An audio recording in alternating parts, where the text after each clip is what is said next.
Am I the astronaut for wanting my 34 female daughter, 15 female, to come live with me again? I had my daughter Stephanie young, 19 to be exact, and thus had to stop my whole life and raise her alone since her dad up and ran away till she was 6, and later on met my now husband, Mike, 35 male. We fell in love quickly and got married when Stephanie was 8. Mike had 2 other kids, Olivia 9 and Jackson 6. We tried hard blending our family and it worked out for the most, except Stephanie. She didn't like that now she had to share her room with Olivia and didn't like sharing me with them. She would throw tantrums and would correct them if they ever called me mom. Mike didn't like her attitude and when Steph was 10, told me to either pick him or her. Back then Stephanie was at fault, so I picked Mike and sent her to my parents. We had a huge fight once my mom realized that I was sending her there for a while, and my dad called me a bunch of names for abandoning my daughter, which I wasn't. I was letting her have her space and save the peace for the family.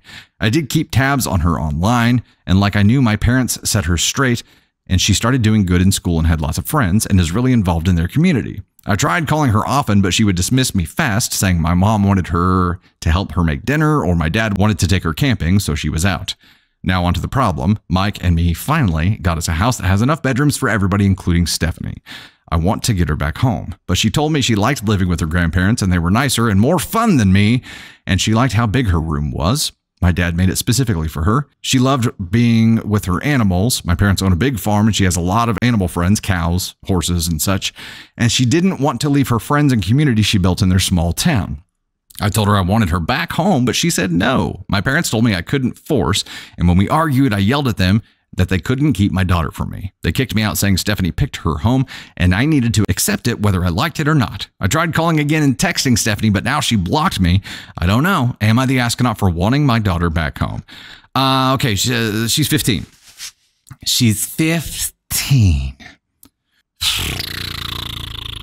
Yes, Mom, you pulled an asshole move here. We'll get into that. The legality side of things is going to vary state by state, right? But if she's 15, she does have some say in where she wants to go in most states, I'm guessing.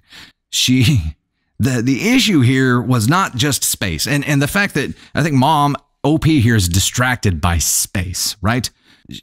We didn't have room for her before. That's why she was unhappy. Now we have room. Now she will be happy. It is not that simple. Blended families are tough from the get-go, but I think it's a package deal situation, right? I think if you've got a blended family and like you are having trouble integrating your side of that family, you don't say, hey, this part of my family, get out.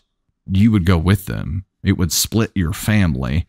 You chose your husband and his kids because they weren't making problems, and I understand that you think that was the right move at the time, but what you didn't just send her to a different space where she has more space and you give her more time. You put your relationship on pause, and a relationship with your child is not the kind of thing that you can just pick up with way down the line. Pausing that relationship is essentially her learning to live without you, and the fact that you had your parents pretty much being her caretakers or guardians during that time means that she got used to life without you. She got used to having different providers. She got used to a different school system, which is a big deal and will be a big deal if and when this comes down to a legal battle kind of thing. You're trying to force shock onto her by moving her schools, but you chose to put her in the situation that she's in right now to begin with, and now she doesn't want to leave.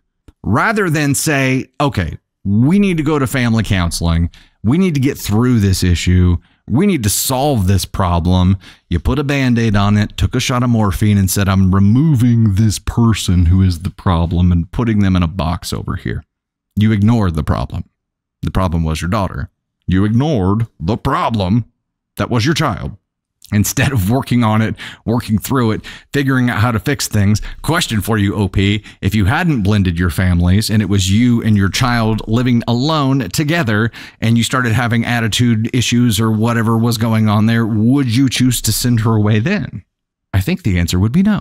You can't do this to a kid and then try to go back on that equal amount of shock, more so now because she's happy, she's stable, she likes where she's at, and you want to rip all that from underneath her and put her in a situation that she was unhappy in before just because you have a room for her now.